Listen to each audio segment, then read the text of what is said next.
And thank you so much for joining us.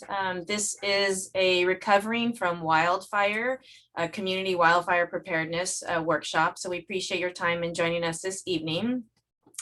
What we're going to cover here tonight is going to include some wildfire preparedness, historic fires, and information pertaining to how we get to where we are every year with wildland and wildfire preparedness. And then we also have two guest speakers this evening who will be speaking from personal experiences from the recent CZU fire that occurred last August in 2020. And they're going to be speaking from their own personal perspectives. And then after they speak, we are going to have steps on returning back to your property should you experience, you need to evacuate and you experience a wildfire. So that is pretty much the overview of our program this evening. If you have any questions at any time, please feel free to put that question in the chat field. Hopefully you've identified where you can locate your chat field. If you're on a cell phone, it may be a little bit different. If you're on your laptop or your desktop computer, then you just hover over your menu bar and you can see the word chat there. And if you click on that, that will allow you to put in your questions or comments throughout the program. Or, we do want to make this as interactive as possible. And so please feel free to unmute yourself and go ahead and ask your question, and we'll do our best to answer it. So again, thank you for joining us this evening on Recovering from Wildfire. And so we're going to go ahead and begin. So our presenters here this evening, and my name is Gina Cowley, and I'm with the Santa Clara County Fire Department. So I'll be managing the presentation, but we have our guest speakers, their presenters here this evening. And we have Santa Clara County Battalion Chief Mike Matheson, who will be presenting. We also have Santa Clara County Fire Captain Chris Ingram will be presenting later in the program. And then again, our two guest speakers, we have Paige Russell, who's a Santa Cruz community resident, and we also have Jill McLaughlin, who is a Bonnie Doon community resident. So thank you to all four of you for being here this evening and sharing your wisdom. So let's go ahead and get started. Okay, well, good evening. My name is Mike Matheson. I'm a Battalion Chief of Pre-Fire Management and Wildfire Resiliency for Santa Clara County Fire, and it's a pleasure to be with you this evening. I will start off with an overview of our department. Our department serves a number of communities here in the county on the west side of the county in Campbell, Cupertino, Los Altos Hills, Los Gatos, Montesereno, Saratoga, and unincorporated areas of the Santa Cruz Mountains in the Lexington Basin and the Summit Road area. We serve this community out of 15 fire stations with 330 employees. Our area of service is 132 square miles, and we serve a population of about 226,000 residents. So we've got climate change going on in California, and in 2018, there was a climate change assessment done, and it was done by coordinating agencies at the State Governor's Office of Planning and Research, the State of California Energy Commission, and the California Natural Resource Agency. And that link will be provided to the group in the chat box and also in the after action follow-up email that we send to the people that are watching tonight. But basically, that climate assessment has told us what we've already known, and that California is going to continue to warm and experience increased wildfire activity. And those warming trends and that fire activity in 2020 was very evident. 8 out of the last 10 years have been drought years in California with below average rain and snowfall.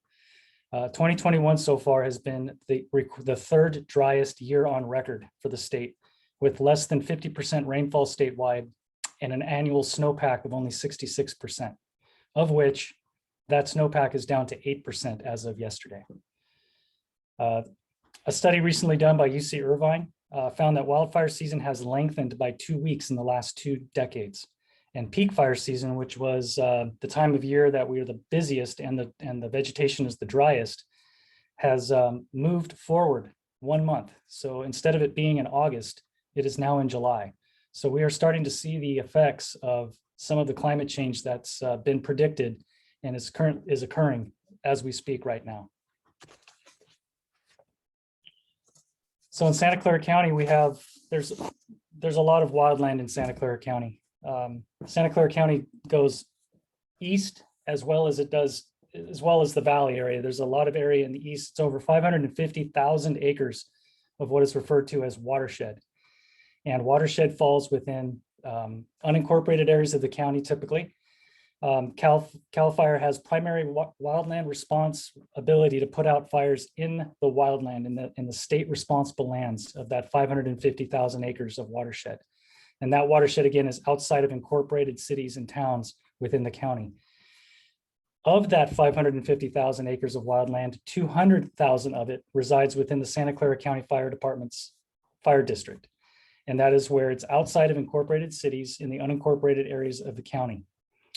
Both CAL FIRE and County Fire work together collaboratively on those wildland fires to protect residents and the critical watershed that provides us our drinking water in Santa Clara County. If you look at this map, this is a fire hazard severity map. Nearly all of the wildland areas in the county are categorized as either high or very high on this map. And high is orange, very high is red. I would say almost 90% of the wildland within the county is extremely flammable. So in 2020, we saw the largest fire in state history burn last year, and 6 of the top 20 largest fires in the state's history burned in 2020. And largest fires in California are measured by acreage burned. So the SCU lightning complex, the fire that affected the east side of our area on the east side of the county there near Mount Hamilton, that burned in multiple counties. It didn't just burn in Santa Clara County, it burned in Contra Costa, Alameda, Stanislaus, and San Joaquin counties, and ranks as the 3rd largest fire in California's history. Hotter and drier weather over the last decade, coupled with tremendous amounts of drought-stressed fuels and thousands of homes built adjacent to our wildlands and in our wildlands, has created a significant wildland-urban interface problem, not only in Santa Clara County, but in the other parts of the state as well.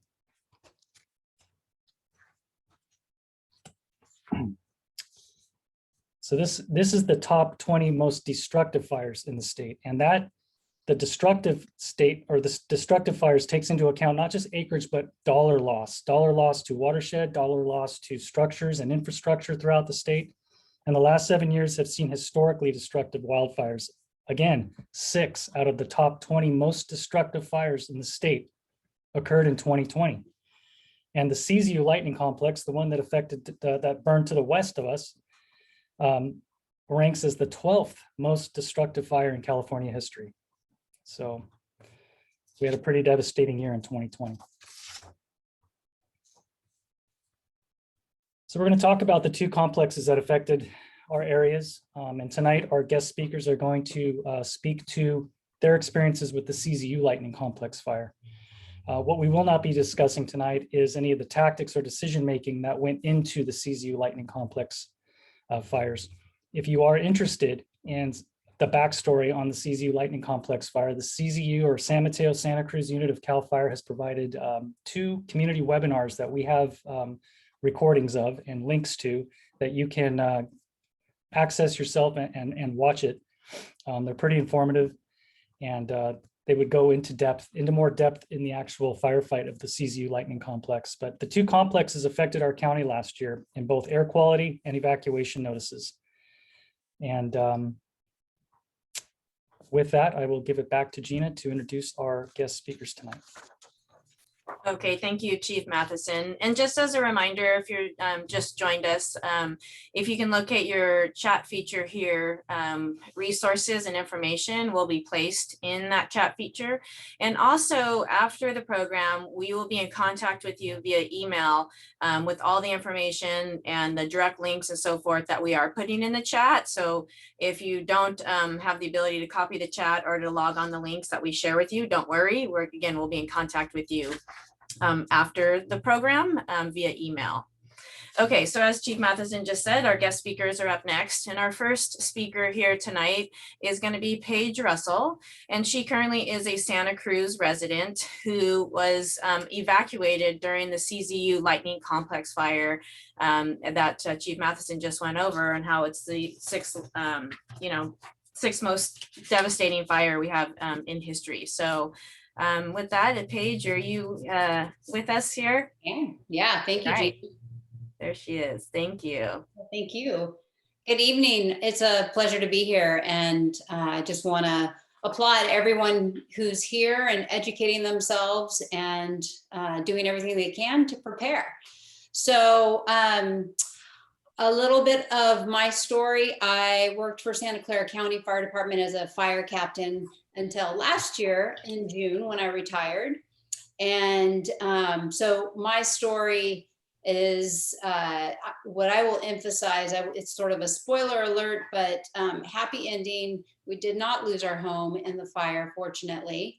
But what I really wanted to emphasize is all the preparation that we did leading up to, and just my experience throughout, and things that I learned going from being on the first responder side of this story to suddenly being a resident who is on that side of this experience. So first, let me just show you where I live. And, I look out at this view every day and I'm just so grateful. But as you can see, it's also a very risky area to live in. And so I know that that risk exists, and I'm thankful every day when I look out at that view, and I do everything I can to prepare. That said, I will tell you, this is a bit of an admission.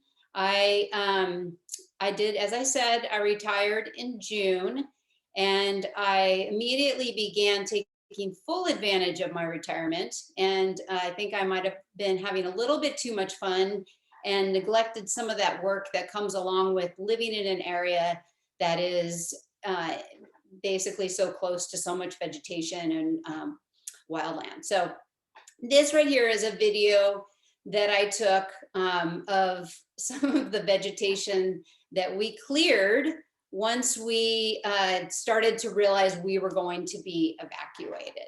So the night of the lightning complex, when we started to have the dry lightning strikes and the storm, I will tell you, I stayed awake the entire night because it reminded me a lot of that second most destructive fire, or even that first most destructive fire. But the Tubbs fire, I responded to, part of a crew, and arrived there at 5 a.m. And the destruction I saw everywhere really reminded me in terms of the weather pattern, the winds, and we have above ground utilities in the area I live. And so I was definitely on high alert and ready to wake my family up at a moment's notice and leave everything behind. So that's something I want to emphasize, is knowing, when it is truly an emergency, and just go. Now, in our situation, I woke up the next morning pleasantly surprised to see my world was still standing, and walked throughout my neighborhood, some limbs down, but in general, on that day and quite a few days after that, it was all things seemed normal. There was some news of the fire that was burning in the areas nearby, but they all seemed, I kept looking at the CAL FIRE website, and they seemed to be under control. So at that point, I was not extremely concerned, but paying attention. We did start to do some of the preparation that I should have done starting in June, perhaps, or before June. And that was some of that vegetation that I just mentioned and showed you. So this is a before and after. It's not a perfect photo because you can't really tell the vegetation, the angle is different, but you can see we do have quite a bit of that view that you're looking out from those windows. There's a lot of vegetation to clear. There was some limbing of trees to limb up and remove all those ladder fuels the smaller fuels that will catch those larger fuels on fire. So that was primarily what we focused on. You can see my husband in the background on the before. He's got a mask on. I will tell you, one of the downsides, just like cramming for a test, is that working in that kind of heat with a half face respirator was not pleasant. I would have gladly preferred to have done this well ahead of being, you know, like under threat of being evacuated. So that was just to basically, it's a cautionary tale from someone who knows better to definitely try to do that. And this is something, you know, where I live and where probably most people live, this is something that has to be done every single year. So this is that truck right there on the upper left is just one of 3 loads that we did. So that just, again, tells you how much we cleared. And this is another after photo here. You can see there's no leaves. Leaves are a huge issue in the area that we live. Leaves are constantly falling. And one of the things I obsess over is our gutters and our roof. And I'm constantly raking leaves, and we'd really gotten behind on that. So there was a very thick layer of leaves that we had to actually rake up. And I sound like Trump, rake the forest, but very important to get all that dead litter out from underneath the trees and underneath our deck. That's another weak point at our house. So I'm always getting all those leaves and dead vegetation out from underneath my deck. So the other thing that there's all the items for preparation that we always tell people to do, and that is, you know, put ladders out so that firefighters can access your roof. We always tell people to cover your vents, so your crawl space vents and your attic vents. And as a captain even, or as a firefighter, I often thought about, like, how can I do that in the field? Like, if residents don't do that. And so what we did when we left is we put tape over all of our vents. And we had a combination of duct tape and this blue painter's tape. The blue painter's tape was a loser, that peeled up, and the duct tape stayed put, but it left a mess. So one of my first priorities when we came back after the fire, after we were evacuated for 2 weeks. Once we returned home, we replaced all of our vents with a vent that's very tight. And per the manufacturer, it actually, once it's subjected to heat, will actually close and block block any kind of embers getting into your attic space. That's one of the unfortunate causes of fires. Often a fire will burn through an area and then embers were blown into an attic space or a crawl space, and then it smolders and then the house can burn down after the fact. So that was very important to me. I think the next slide, Gina, or is that it? I think that's it. So basically, I think for my story, it's like I said, I just wanted to emphasize how important it is to stay ahead of this so you don't have to do what I did, which is work under those probably less than optimal conditions. In some ways, maybe I was wanting to relive being in the fire service. That's how we do things all the time. We're always slightly, behind the curve, coming in and trying to prep people's homes. So, so that is basically my story. The other thing I would say in terms of coming home, one of the things that I started to remove ash, and I was using a blower, and that's actually not the optimal way to remove ash. And I won't get into the optimal way, but it would basically include some kind of wetting agent, so you're not actually dispersing that in the air. It's very toxic. The other thing that we very quickly realized, and this is sort of my epiphany being on this side of the fence, that information, it takes a long time for the fire service and for safety to basically come up with gather the information to get out to the public. So you really are, it is incumbent upon all of us to be informed, to be looking at your situation, conditions, and looking out for your neighbors. My neighbors and I were all in communication and getting information from different places. I was getting most of my information from the CAL FIRE website. Some of my neighbors watched the news. They were getting information that way. We all watched the debriefings. And of course, as the event escalated, there was a lot more information available. But early on, you really just need to prioritize life and your safety, and and really look out for one another. So that would be basically to summarize, those are probably the most important things that I learned from this whole experience. Excellent. Thanks, Paige, for sharing all that information. We do have a question from Carol. I'm so torn between leaving the leaves to serve as mulch and conserve water in this water scarce year versus clearing them to avoid possibility of fire creeping towards the house. Is 5 feet away from the house sufficient?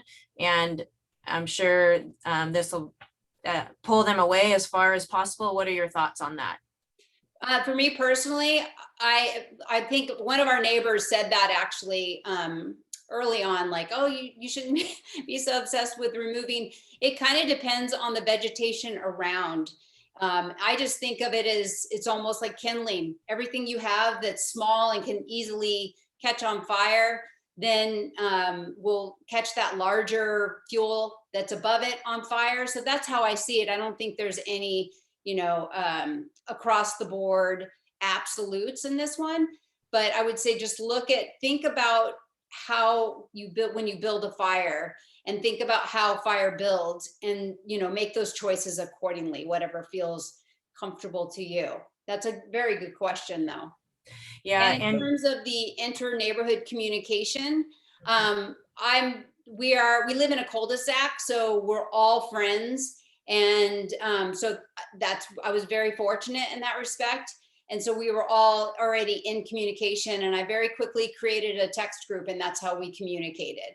And then there was one neighbor that wasn't part of that text group, and everybody was concerned. And so together we figured out how to get in contact with them, got their phone number, put them on that group, and it went from there. But I would say, so the point of that is, the more you can do on the front end in terms of coordinating that with your neighbors under that guise of, hey, we need to look out for each other and communicate with one another, then that's what I would suggest. Yeah, perfectly said. And after we hear Jill speak, I think Jill will talk about the exact same thing. And then also, for those of you that have joined us, we're going to share at the end of the program. We do have 3 more webinars coming up in the end of July and August, and it's really the focus is going to be on hardening the home. So Carol, you might want to attend one of those, because it based on the the last few years and lots of research, is that 0 to 5, right from your house to that 5 feet out, is really clearing anything that's flammable, dead litter, mulch, everything away from the structure. And so we're going to go into more depth during these workshops, and I'll show you exactly where you can register for those. But those are coming up in July and August. So awesome. Thank you. Okay, so let's. Oh, do you have another question here? What's the question about the oh vents. Yeah, your vents. Right? Is that okay if I give, because I have no affiliation whatsoever with them, and I did the research, but please do your own research and make sure that it works for you or within the building code where you live, etc. But the name of the manufacturer is Vulcan. Okay. But yeah, as Jill mentioned, of course, we don't recommend one product over another, but you can definitely do your research and decide what's going to be best in terms of hardening your home. So thanks, Paige, for sharing that information. Absolutely. Okay, great. Let's go ahead and are there any other questions for Paige? Feel free to unmute yourself, or you can put it in the chat. Thank you to those of you who have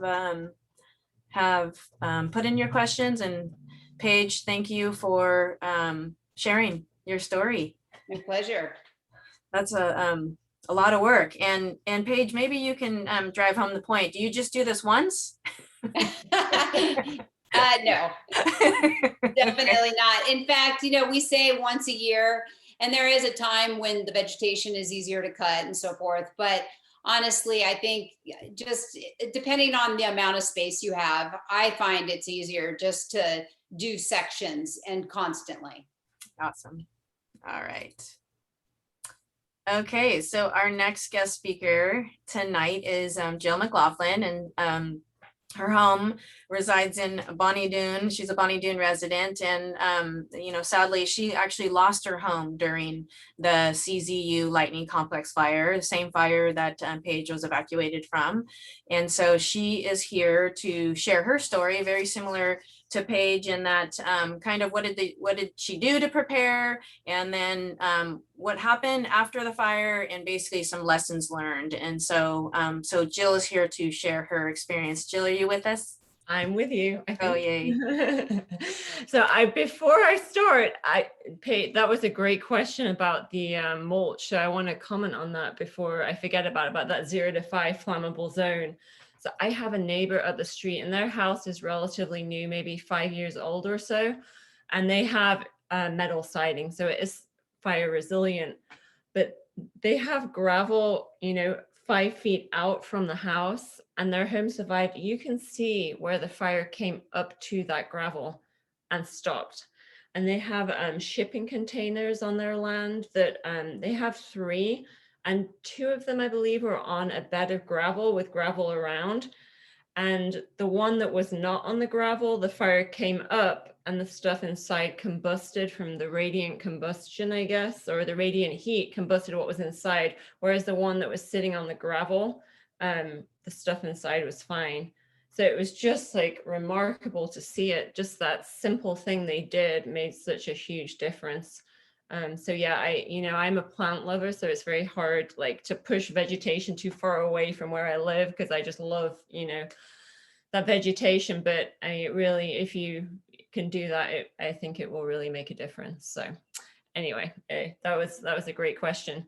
So as Gina said, I am a former resident of Bonnie Doon. Currently, we're living in Santa Cruz in a rental house because our home burnt down last summer.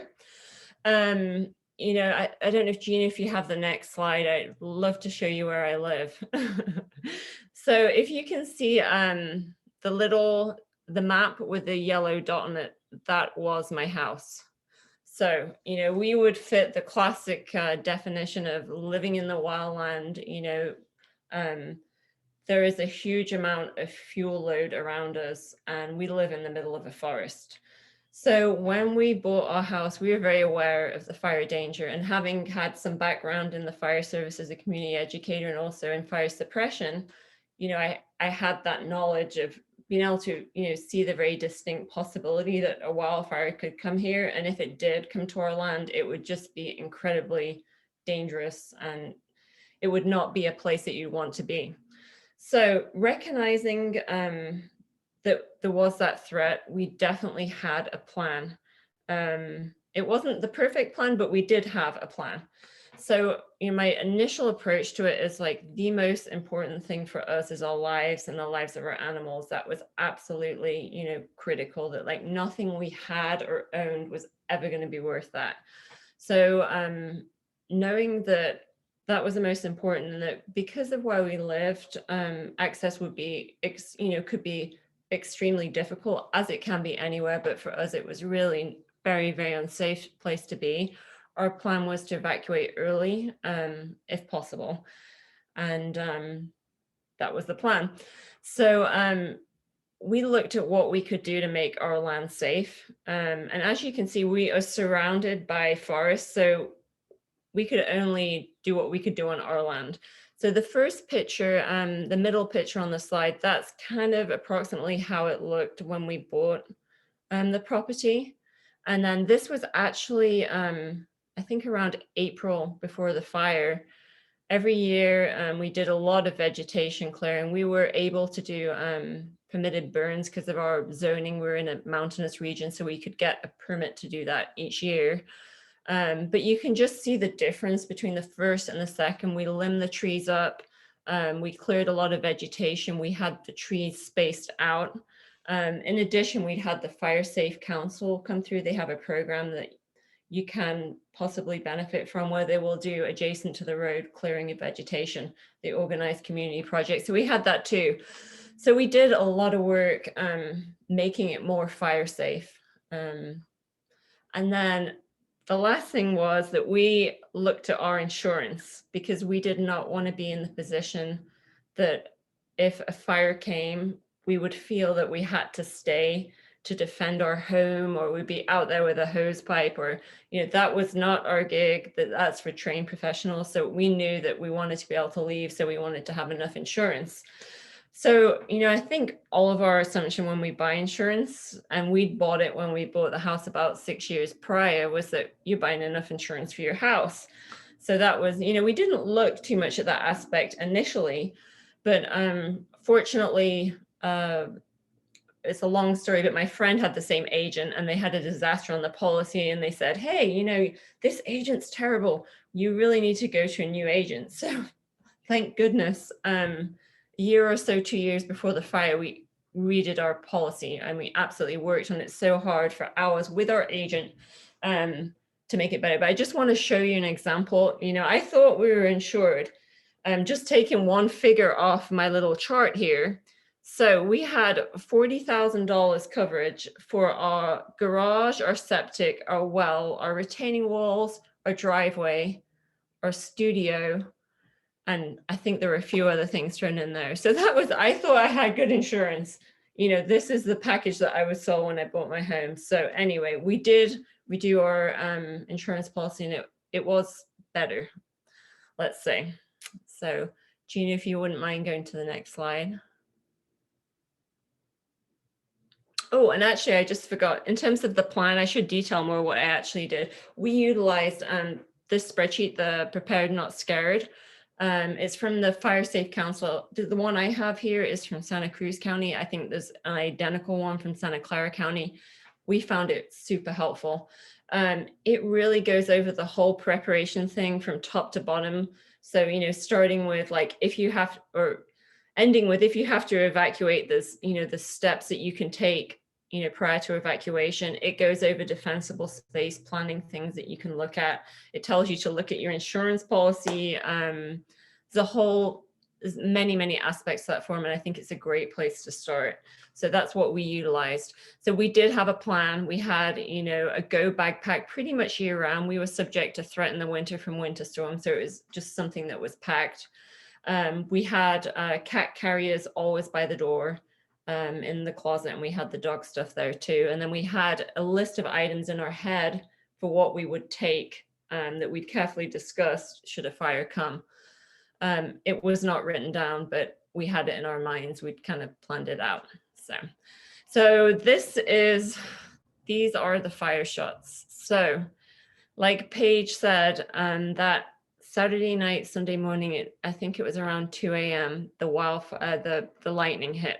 And it's like one of those moments you just remember forever. We have these huge patio doors, and we looked out, and we had a big panoramic view, and it was just, the sky was just filled with lightning. It was just incredible. And I just remember pacing around, just saying, like, repeatedly, this is not good. This is not good. So similar to Paige, we didn't sleep that evening, nor did we sleep the following 2 nights. So we stayed up 3 nights, and my husband and I traded shifts, because I was just so scared that something was going to break out and that we wouldn't know, and it'd be the middle of the night.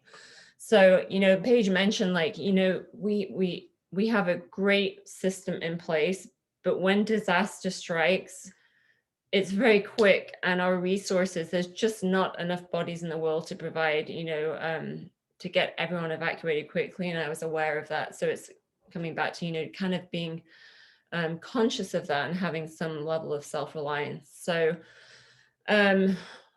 we stayed up, and we were trying to decide whether or not to evacuate. And we had a radio scanner, which was helpful for us. And we had the radio, you know, on listening. And, you know, it'd been this period of quiet for a couple of days, not really much fire activity, and everything looking pretty much under control. And then on that Monday or Tuesday night, it just went from 0 to 60 like that. The radio traffic started to pick up and the fire took a run. And then it was all bets are off, like instantaneously, resources were just, everything was dispatched and they were doing everything they could to evacuate people and stop the fire. So we had everything ready to go for the most part. I can't believe I hadn't included this in my plan before, but I just knew I had to notify all my neighbors. One of our other neighbors had compiled a great Excel spreadsheet with everyone's information on. So I was able to call people. We still have power and internet. We have a limited cellular reception signal at our home. And then the people that didn't answer their phone, I went around to their homes and knocked on the door and said, hey, come on, it's really not looking good. You should get your stuff ready to go. So yeah, that's really it. You can see the conditions were terrible. That's a picture of my husband. It's not really clear there, but it was so incredibly smoky. And I think what I didn't realize was like how hard it would be to function when it is so smoky and it's so hot and your eyes are stinging, and it was a very strange time. So, and then Gina, next slide. Yes, that's my house. So lessons learned. What would I do differently? And also just, what I've learned from my neighbors, what they would do differently. I think the biggest thing that everyone struggles with is just the financial aspect of a wildfire loss. I talked about the insurance policy. I mean, my expectation is when I go to my insurance agent that they want to sell me absolutely as much coverage as possible. It's kind of, the more they sell, the better. It's my understanding that the insurance isn't necessarily set up that way. So I have a figure here for you. So I looked back at my policy from 2020, the one that was in effect at the time of the fire. And there is a disclaimer on this information, but it says your estimated cost to rebuild is 174 square feet. And the disclaimer is you should check this information and make sure that we're correct. So currently the cost to build in Santa Cruz County is around $500 per square foot. So you can see that something's really off with that estimation. So why I share this is just when you look at your policy and you see something on it, there is a disclaimer, but just be very clear that that number on that insurance policy, that should not be any indication to you as how you set your limit. None at all. I think it'd be 2.5 times as high would be kind of the value I'd choose if I were taking out my policy. In terms of insurance, also, Paige mentioned she looked at her policy. I mean, there's two different types of policies. There's your renewal that you get, and there's actually a real policy that actually tells you what you have in your insurance. It's very different than your renewal statement. It'll tell you you only have $2,000 for computers, or you have, you can have $200 cash on your policy. You can purchase different insurance to augment your regular policy to cover for other things. So it's certainly, you need to look at that policy, understand what it covers, what it doesn't cover, many things to insurance. I used a great list. I would highly recommend the Fire Safe Council list. And I think it's on there, and it says, something like take valuables, or there's some box on there, but I didn't really focus in on that. And that is, after the fire, it was great. I had all my documents, I had my passport, all of those things. But what I didn't take was the stuff that that was special to me, that was like, a part of my family from England, or, some like memories or photos that we just didn't have on the computer, stuff like that. So just really realize that, like, it's great to have your documents and stuff, but they are extremely easily replaced. Focus also about like what you will grab if you have time. The key is if you have time, what's important to you. My written plan, my non-written plan was good. I think it was pretty comprehensive, but I really underestimated how hard it would be to think straight. kind of in that environment with the stress and the uncertainty and the smoke and the heat and like the panic too, just that kind of anxiety, that is not the time to be making decisions. So, you know, if I were to do it again, I would be well practiced in that plan. I would truly have it written down and just idiot proof my plan to make sure that I could carry it out efficiently. And then the other thing, you know, it worked out with our neighbors that we were able to just like pull it together and communicate. But, you know, moving forward, I would absolutely focus on having that plan in place prior to an evacuation or a fire. And just, you know, many people, it's quite curious, that live in my neighborhood are like a lot older. Not to say they're not able, but they don't have, they're not participating as much in, say, Twitter or Facebook or all these other things. So, you know, they're the ones that are not going to have the same access to information that we might have. So I definitely think it's important to, you know, recognize if there are people within your neighborhood that may get left behind. So I have some pictures on here. This is an elderly neighbor that I have. He's fine. And this is the pitch to the far right that is where his home was, just by that car. We don't know whose car it was. It just arrived there. And this is him after the fire. He liked to go up to his land every day and sit there with an umbrella and just enjoy it. He loved it so much that even after the fire, he went back and spent time there. So yeah, I guess the main piece of advice I would give is, like, you know, I certainly hope that you never suffer a loss of life or of your home.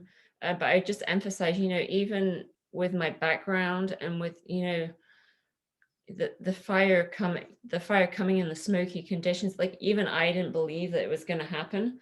So I think it's just taking that mindset, really believing that it could happen. And on the Wildfire Council checklist, it says, be prepared, not scared. And actually, you know, that really resonates with me now, because, you know, if a fire does come, if you are prepared, you won't have the same level of fear. So yeah, that would be my advice. Yeah, I like to try and stay positive about our loss, because I'm very conscious, you know, it could be much worse. Like, we are fine, we are healthy, you know, we're young and we're resilient. And some people in the fire are not fortunate, and that is truly the tragedy. It's not just your personal loss, it's the loss of the community. That's truly heartbreaking. This is a picture on the right of my friend. He just retired, and I'm not quite clear why, but he didn't have insurance. So everything he owned burned down. So there is an organization called Emergency RV. They came out of the campfire, I believe. And basically the charity is that people donate their RVs. And then after the fire, this organization finds people who are worthy recipients that generally have no insurance and donate it to them to live in for, you know, a few years while they rebuild their home. So that's kind of one of the beautiful things about the fire. You see, like, how strong the community can be and the generosity of people around you. So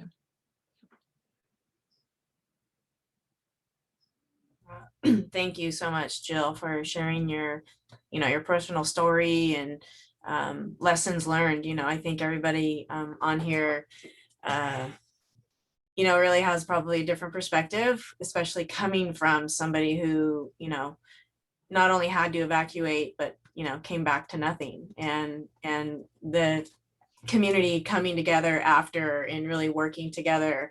And I think just summarizing both what you and Paige had said is connecting with your neighbors, right? It's so incredibly important. If you don't know your neighbors, please take the time to get to know them, to get their contact information, because, you know, at the start of an incident, at the start of a wildfire, right, there are no resources available just then, right? It's just all unfolding. So it comes down to, you know, you and your immediate family. And then if you can, you know, connecting with neighbors, and then, you know, doing what you can, right, to survive. And I don't know if there's anything else you want to share. I mean, both of you shared so much information. We do have one question, and Jill, you could probably answer this, is what are some of the problems associated with rebuilding a residence now? And I know you and I've talked at length about this, but if you can share a couple points, that would be great. Well, I think we already touched, on the underinsurance issue. I mean, that is like something that dictates everything. So, of course, when you rebuild, you have to rebuild to current code. And that is quite expensive. And it, you need to, perhaps put in an electric vehicle charger and 10,000 gallons of water. There's a lot you have to do to build a house. So if your house, like mine, was a 1950s house that was somewhat dilapidated, and all of a sudden you have to build a fire resistant house with, fire resistant windows and a large water supply. I mean, there's a lot involved beyond financially. It's just throwing all those things together and trying to build a house. So it's just a lengthy, kind of expensive process. We're fortunate though that Santa Cruz County, they contract with a firm that actually specializes in fire rebuilds. So they really streamline that process, which is great. And then adding to that, it's not as simple as your house burns down, you just build a new house. There's this whole debris thing. So you have to clean up this toxic residue. And we're at the point, it's about 9 months after the fire, we're just reaching the end of it. So so that would be the main thing with that. Just things get incredibly expensive with rebuild costs after fire.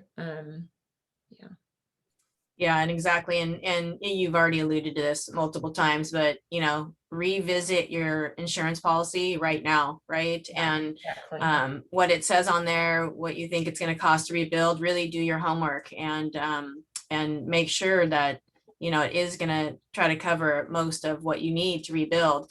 And in 2 nights on Wednesday, May 12th, we do have another wildfire preparedness, understanding homeowners insurance in the high fire risk areas. So if you're available to join us on Wednesday night, we do have a representative from the California Department of Insurance who will be speaking, and bring your questions, bring your comments, and get them answered then. So again, that's this Wednesday, and I'll show you at the end of the program where you can register, but that information was also just placed in the chat for you because all of our upcoming workshops and classes are listed on Eventbrite. And our direct link there, again, if you look in the chat, is sccfd.eventbrite.com, and you can see all of our upcoming classes and workshops. So thank you, Jill. So right, many steps involved, and as she just noticed or just mentioned, right, it's been over 9 months and hasn't even moved beyond the clearing phase, right? So that's where you are. So it's a very lengthy process. And I just put a note because I always forget to mention this. United policyholders, they have a good website and great webinars that you can go on live and ask questions about insurance. Basically, they're a nonprofit that's set up to provide advice to people who are holders of insurance policies. And as a fire loss person, mine's more about insurance claim guidance. But in terms of purchasing insurance, they're a great resource. They're not funded by insurance companies. And I actually listened to a webinar over the weekend about purchasing insurance, and I found it to be very helpful. So they have links on their website where you can go on their YouTube channel. So I would highly recommend. Awesome. And that link for United policyholders has been placed in the chat. And again, this information with direct links will be shared with you via a resource list at the end after this program. So if you again didn't catch it in the chat, don't worry. We're going to be communicating with you via email. So yes, thank you, Jill, for bringing up United policyholders. They have a lot of events, upcoming events, webinars, and so forth to join to help you, those of you who live in the wildland areas, to really make sure to help you understand and navigate the whole insurance process. So that's great. Thank you for bringing that up. Awesome. Okay. Again, thank you so much. I always, I hear your stories over and over again, and every time I hear them, I just again, thank you so much for sharing your personal, your personal experiences, you and Paige. It's so impactful. So we just hope that, people take advantage of learning what they can from you and doing what they can to prepare. And so with that, we're going to move on.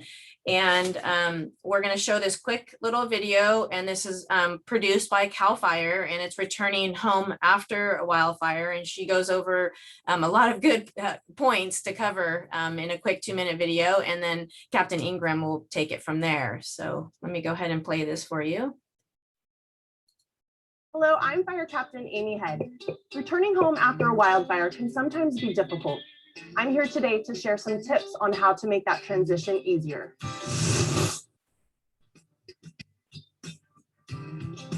Let's start off at the edge of your property. Make sure that your driveway is clear of any debris, downed trees, limbs, or power lines. Also look up and make sure that the limbs and trees are safe and don't pose a risk of falling. Trees and brush that have been weakened by fire may lose limbs or fall. Outside of your home, be sure to do a thorough walk around the entire home, checking under decks for hot embers and also vents around the entire house. Be sure to check your gutters and the valleys on the roof for any hot smoldering embers. Also be sure to check in wood piles and debris piles. Before inspecting the inside of your house, be sure you don't smell natural gas or propane. Before you turn your power back on, be sure to inspect your house with a battery-powered flashlight. If you need help getting your utilities back on, or there's any damage to your utilities equipment, contact your local electric and gas company. And depending how long you've been gone and how long your power's been out, you may have to throw out food that has spoiled. Once you've checked your home multiple times, you still may not be out of the woods. Sometimes after large fires, the ground becomes less stable and flooding and mudslides can happen once the rainy season starts.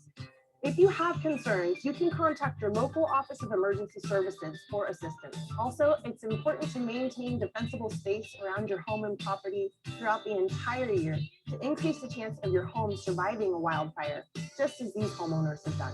For more information about evacuations and returning home after a wildfire, please visit readyforwildfire.org. So again, that website is readyforwildfire.org. Again, that will be on the resource list as well. Okay, so we have, we're just going to cover some more points, and Captain Ingram, are you with us? Yes, I am. All right, thank you for being here. All right, thanks for having me. Thanks everyone for tuning in. A lot of what I'm going to go over is we've probably already touched upon it earlier in this chat, but we're just going to kind of try to re-emphasize some things. So first and foremost, obviously, returning back to home can be difficult in many ways. You know, one of the hardest things is getting information after you've been evacuated as to you know, what the status of your home might be, and you know, one thing we definitely want to make sure you're all aware of is that you're looking for those press releases that are trying to inform the public as best as possible on the current status of each of the evacuation areas. And then as repopulation occurs and they allow for people to come back in, that's usually done by press releases and through social media, etc. So like it was talked about earlier, it's very important to have you know, communication with neighbors who maybe don't have as good of access to those social media platforms and other ways to get the information that may be coming on websites. So, you know, even before fire season starts, I would heavily encourage everyone to you know, save the Cal Fire Instance website, save Santa Clara County Fire's website. We have a lot of resources on our website. You know, follow Santa Clara County Fire on Twitter, follow Cal Fire on Twitter. These are things that can hopefully help make your lives a little bit easier when a fire or incident may occur in your area. Thanks, Captain Ingram. And we'll go ahead and put that information in the chat. But again, this will also be part of the resource list, the social media handles for each of the emergency agencies. Perfect. Okay, so a couple reminders. When you do get that information that is now safe to return back to your property, you want to definitely make sure that you use caution when driving, especially because the areas that you're going to be driving through, there's probably still going to be some first responders that are working in the area to ensure that all the hot spots are properly mopped up. So you might see fire engines still working in the area. You're probably going to also see utility companies working in the area. So just make sure you're using caution when going back home. Also know that flare-ups can occur continuously after a fire. So just be constantly monitoring your property when you get back. First, you kind of want to do a little damage assessment of your property. Hopefully your home's still standing. Fire might have crept up close to it, but it's really important that you kind of do that assessment and see, okay, I might have a fence that's damaged over here. Looks like maybe some siding of my home got some heat right up against it, but luckily didn't catch fire. And then you're also looking for any trees that might be weakened by fire in the area. Start thinking about limbing up those fire weakened trees. Also keep in mind, rocks could be, easily dislodged after the vegetation has burned. So keep an eye out for any potential rolling materials. You want to try to clear out some debris on your roadway or your driveway as you're coming back home, and then also keep an eye on some of those utility poles and report any damages to the utility companies.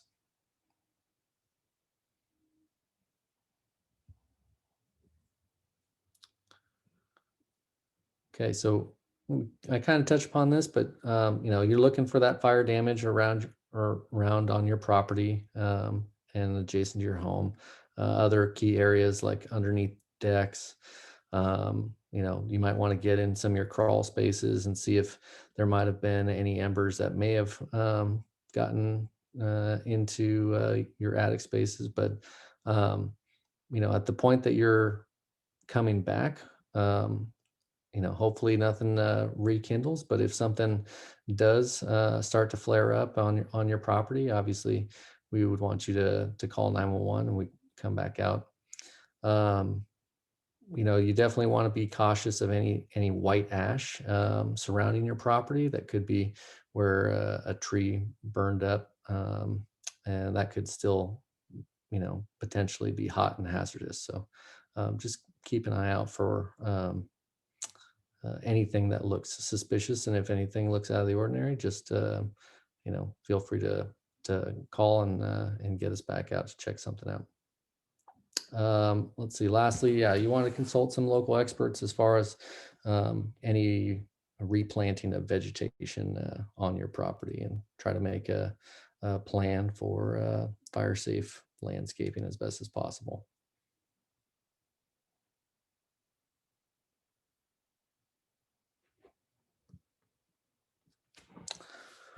Okay, so inside and around the home, we kind of talked about the attic and crawl space already, but also the roof. Paige had talked about a lot of times it's nice when ladders are left around the property for us when we're trying to do some structure defense. But when you get back, definitely check out your roof for any of that damage from any embers that might have landed on the roof. Also check your circuit breaker, see if there's any damage. You can also see if you left power on, if any of your breakers happen to trip. And so if everything looks good and your power was turned off at some point, or if you turned your power off before leaving, as long as it doesn't look damaged, then you can turn it on. But if you have any questions or it does look damaged, I wouldn't touch it, and I would definitely call your utility company.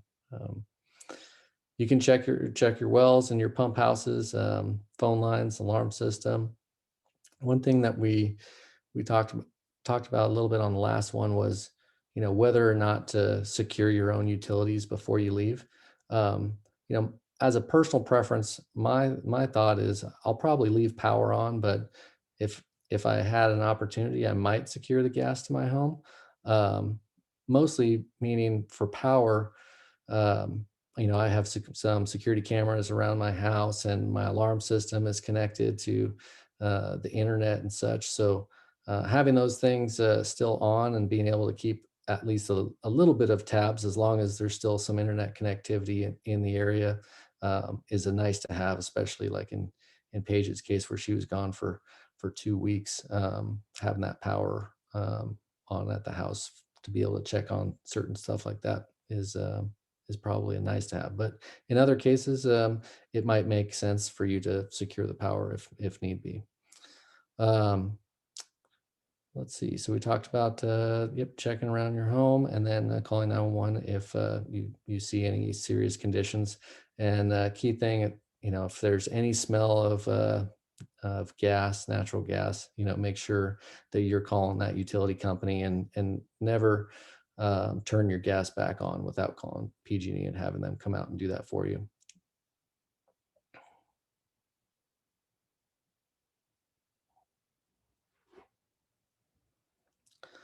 Okay, so resources that pop up kind of during fires and afterward. First, evacuation shelters. So once the determination is made that their evacuation orders are going to be put into place, then there's immediate work that's being done to set up evacuation shelters. And through those press releases that are coming out about those evacuation orders, that's where you can expect to find information on where you can go if you need to take shelter somewhere. There's also a newer term out there as well that you might see. It might be referred to as an evacuation point or a collection point. And this is basically a safe meeting location. So you might not necessarily need any resources or help, but if internet went out in an area and there's no connectivity or no data connectivity, and maybe information is just spreading by word of mouth that a collection point has been set up at a high school, where you might be able to meet up with loved ones that you've been disconnected with. Local assistance centers will pop up. So like Jill mentioned, there's going to be insurance companies are going to pop up, DMV is going to pop up. So if you've lost any of these items, that you can then get them replaced. And then there's the assistance programs to help you kind of every step of the way after the event. So during the event, the emergency operations centers are going to be spun up, and that could be at a local level. That could also be at the county level, and they're going to manage a bunch of the information, and a lot of the communication is going to come out of that emergency operations center for those press releases and such, including the evacuation orders. And then there's also something that's spun up called the Joint Information Center, which includes law enforcement, fire departments, emergency management, other agencies, and they usually set up hotlines as well. So if you have questions in between their press releases and such, you can call in and ask questions.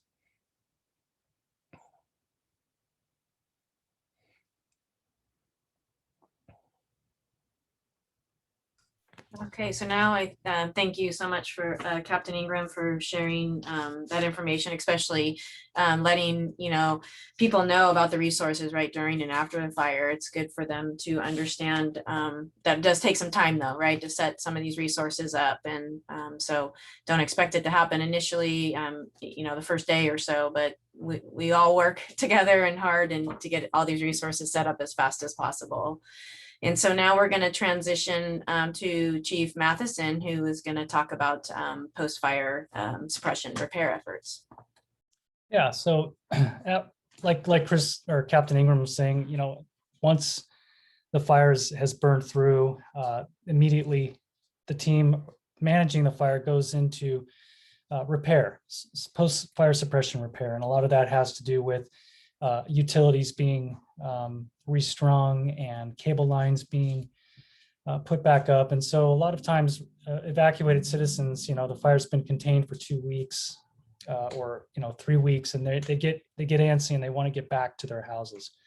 And it's incumbent on the firefighting team or the group, the incident management team, that we let you go back when it's safe to go back.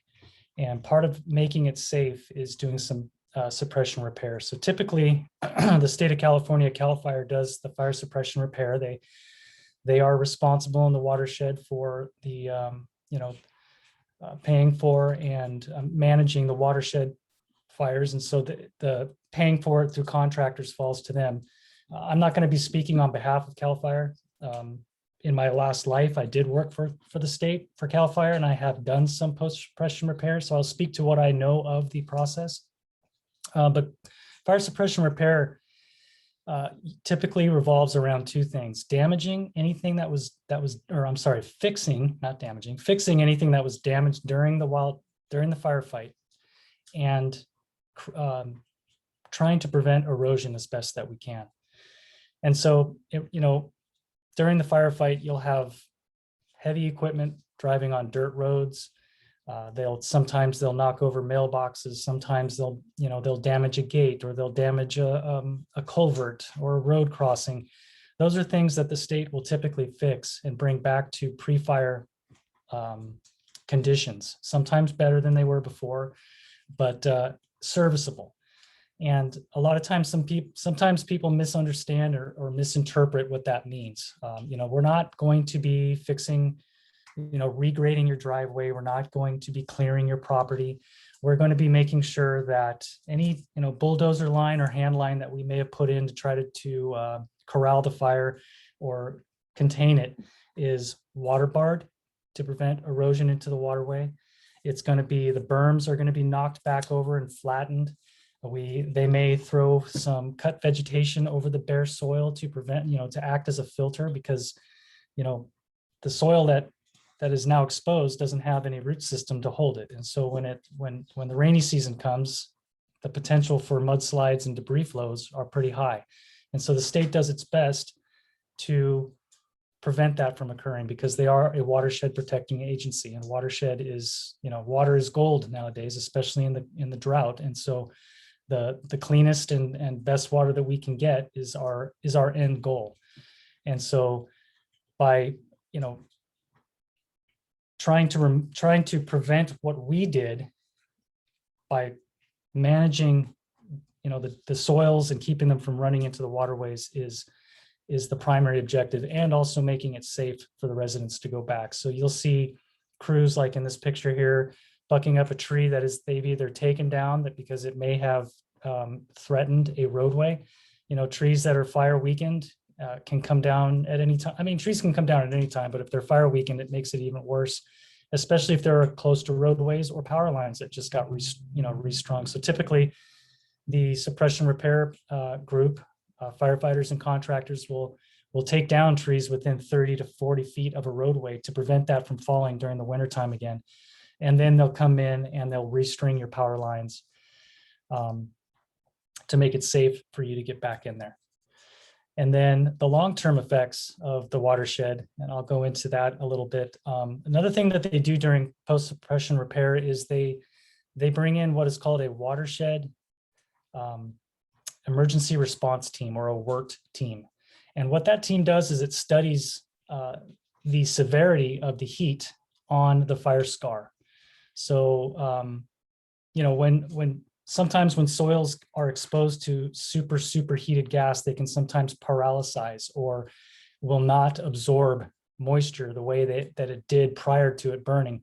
And as you can see here on this hillside, you don't have the cover that hillside would normally have. The vegetation is burned off, so there's no filter, there's no umbrella to allow the water to trickle down on the hillside. It's going to hit it straight on and could potentially slough. And so what the work team does is it identifies those areas that have been exposed to that superheated air, and where that soil most likely exists. And then that's, like for the CZU fire, I live in Santa Cruz County, and all winter long, the local meteorologists were talking about, every rain event that came, whether or not it was going to be a strong enough rain event to cause damage or cause potential mudslides. And luckily, well, not luckily, but once this year we had a storm, I believe it was at the end of January, that did meet that criteria. And the meteorologists would say, it would be, a half of an inch of rain over 15 minutes could create a mudslide in these general areas. And then those evacuation orders would go out. Well, they get those terms and they get those parameters from this watershed emergency response team. Because some soil, like what you can see here is you've got a slicked off hillside, and then you've got a mosaic. You've got a green or semi-burned vegetation below it. This area may not necessarily be a high priority or an area of high hazard for sliding, because it still has vegetation protecting it in some areas. Interestingly enough, I was part of the SCU lightning complex fire. 398,000 acres burned on that complex. Only 2% of the whole burn scar was paralyzed, which was incredible. I thought it would have been a whole lot worse, but it does take an immense amount of heat. And I'm not sure what the percentage was in the Santa Cruz Mountains on the CZU lightning complex, but it's an extremely important, it's a document that's used year round because a fire scar can slough. It's not just one season, a fire scar can slough up to 3 years after a fire because it takes time for the vegetation to regrow. And runoff from these fires is important as well, because as you can see below, there's a reservoir there, and that reservoir is most likely our drinking water. And when you have stuff sliding off the hillside, silting into the waterways, whether it's into creeks, which then choke out the fish, or into storage reservoirs like that, you lose storage capacity. If you have 60 feet of storage capacity and all of a sudden you get this immense amount of dirt or ash that comes off in the next rainstorm and runs into the reservoir, before you know it, it's settling to the bottom and it's affecting the storage capacity. And I don't know the exact amount of storage that they lost in the Lexington fire, but in 1985, they lost so much storage capacity in the Lexington reservoir from the Lexington fire that they had to re-dredge the reservoir so that they could get the storage capacity again. And in times of drought, storage capacity is paramount for our survival. So long-term effects of wildfire are somewhat mitigated by the post-suppression repair, but the priority of the post-suppression repair is to get you back safely and put you on the long road to recovery, as you've heard tonight, and also reduce the amount of erosion that goes into our water storage so that we all have drinking water moving into the future.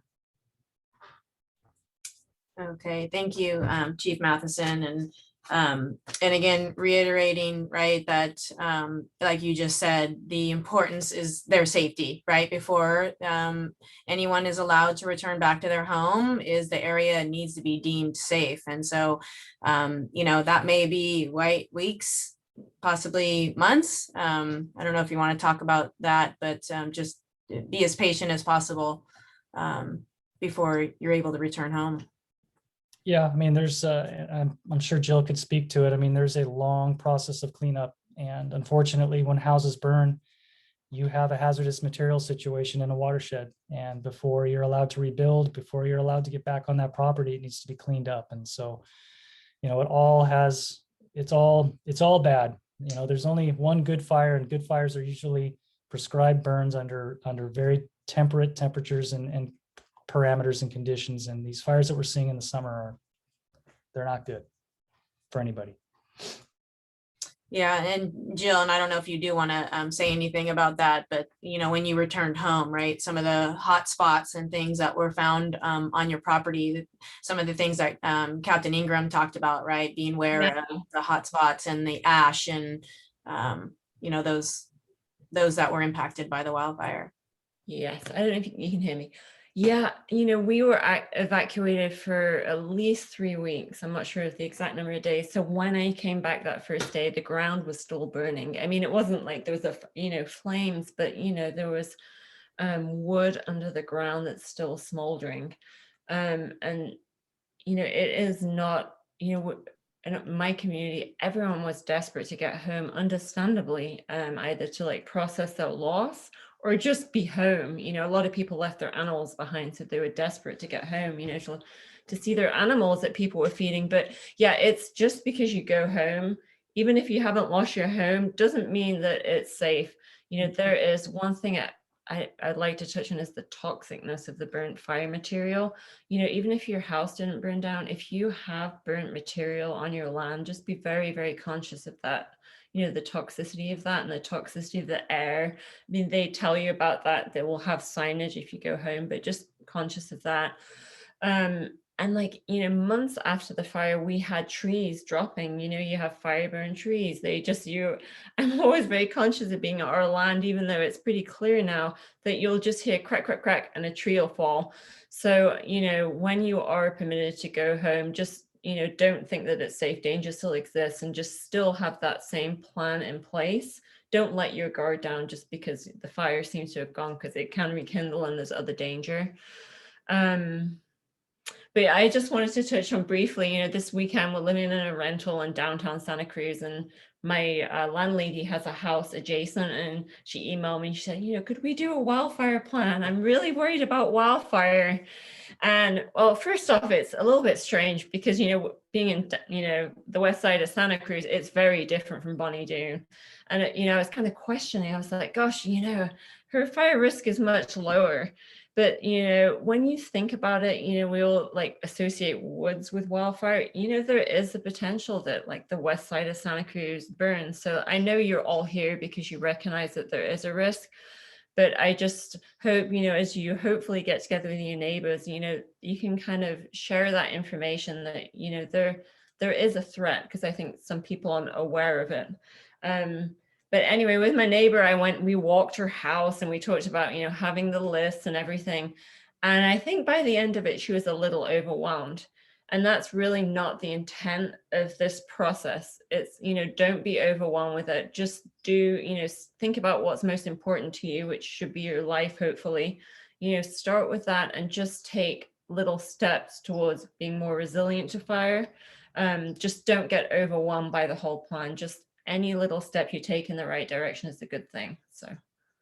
Oh, great. And again, going back to that document, right? Be prepared, not scared, right? Okay, awesome. Thank you again for sharing that information. Okay, thank you again. We just a few resources here, and then again, this information was placed in the chat throughout the program this evening, and this information will also be included on the resource list that I mentioned, readyforwildfire.org. Our department website also has information, the Ready, Set, Go. It has a lot of information about preparing your home, hardening your home, so please, when you get a moment, check out those resources. And then again, right, it was talked about by both Paige and Jill, is just making sure that you revisit your insurance policy. And again, this Wednesday evening from 6:30 to 7:30, we do have a representative from the California Department of Insurance who will be presenting. So please join us if you can. And then United policyholders, again, that information was placed in the chat. They can help navigate, the insurance world, and just really try to help you make sure that you do have the proper coverage for your home. And again, the upcoming webinar can be found on our website, and all of our upcoming classes and programs, again, are found on our direct link on Eventbrite, which is, again, sccfd.eventbrite.com. And so this is the one this evening, but right here on May 12th, 6:30 is Understanding Homeowners Insurance. So please join us if you can on that webinar. You will be getting a quick feedback survey. If you could please just take a few minutes to fill that out, because we're always looking for ways to improve our programs. So your feedback is incredibly important to us. So again, I think it's 7 questions. It won't take you very long. And that feedback survey will be emailed to you. And then lastly, let me go back here. I keep losing my mouse here. Lastly, as I mentioned already, this direct link was shared in the in the chat. It will also be on the resource link. This is the NFPA. Jack Cohen, who is a wildfire expert, explains how you can have your home survive a wildfire. But if you scroll down under this link, these are the current webinars that we have. So we already offered the Ready, Set, Go, which is touched on hardening your home. And then of course, this one this evening is recovering from wildfire. And then on Wednesday, we have understanding homeowners insurance. And I know a couple questions came up earlier this evening. Well, exactly how much do I need to do from my house out to the property? And that's really what this next webinar that we have coming up in July and August. It's reducing your wildfire risks in the home ignition zone. And we're really going to be focusing on that 0 to 5 feet. So 0 feet, right, starting from your home and then going out 5 feet. What can you do to harden that area of your home to help it potentially survive a wildfire? This webinar it is being recorded, as I mentioned at the beginning, and it will be placed on this same link here. So if you weren't able to join us on April 27th for the Ready, Set, Go webinar, the direct link is right here, and you can watch that program. And then this one is going to be placed underneath that. And then Understanding Homeowners Insurance will also be placed on this same direct link here on our website. I think that is all the information we have for you tonight. Again, thank you so much for joining us. Hopefully you found this information useful, helpful, and you just take one step, as Jill mentioned, right? It's not going to happen all in one day, but just take baby steps and start preparing now. Paige really drove home that point, right? That she wished she would have started earlier. So please do that. And we're here, we're all in this together. And when we work together, we are stronger. If you have any questions or you need further information, please reach out to us. Our contact information will be presented in the chat, but it's also will be presented on the included on the resource list as well. So I don't know if our speakers or presenters, want to say one last thing to all of you that joined us here tonight. I'll give you a moment to do so. Yeah, it was a pleasure speaking with you tonight, and I hope you guys have a safe summer. I echo Chief Matheson's message, and thanks for being here, and hope you found this informative. Likewise, have a good evening. Thank you for joining. Thank you so much for coming. That was really great. And Paige and Jill, again, thank you so much for sharing your own personal stories. It's really impactful. So again, thank you all. I don't see, let me just check the chat real quick to see if we have any other questions that were placed. Oh, thank you for all your comments. I'm just reading them now. I don't see any questions. If you have a question, feel free to unmute yourself while we still have our expert presenters here with us. Yep, I do not see any other questions. So thank you all again for joining us this evening. Thank you, Captain Ingram. Thank you, Chief Matheson, and Paige and Jill. Likewise. Thank you.